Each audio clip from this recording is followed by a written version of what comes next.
దేశంలో మళ్లీ కరోనా కలకలం. కోవిడ్-19తో ఇద్దరు మృతి. పలు రాష్ట్రాల్లో కొత్త కేసులు నమోదు.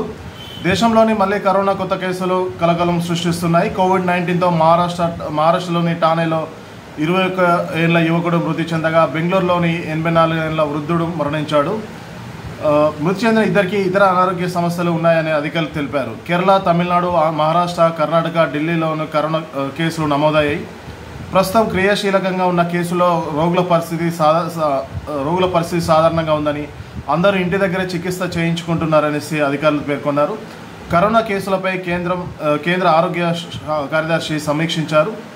చాలా కేసుల్లో తీవ్రత అంతగా లేదని అధికారులు చెబుతున్నారు. ఠాణేలోని శనివారం కొత్తగా 8 కేసులు నమోదయ్యాయి. నోయిడాకు చెందిన 55 ఏళ్ల మహిళ కూడా కరోనా సోకిందని, ఆమెను ప్రస్తుతం హోమ్ క్వారంటైన్లో ఉంచినట్లు అధికారులు తెలిపారు. మధ్యప్రదేశ్లో కూడా కొత్తగా 2 కేసులు నమోదైనట్లు అధికారులు వెల్లడించారు. అంతేకాకుండా ఆంధ్రప్రదేశ్, తెలంగాణలో కూడా కేసులు నమోదవుతున్నట్టు తెలుస్తుంది.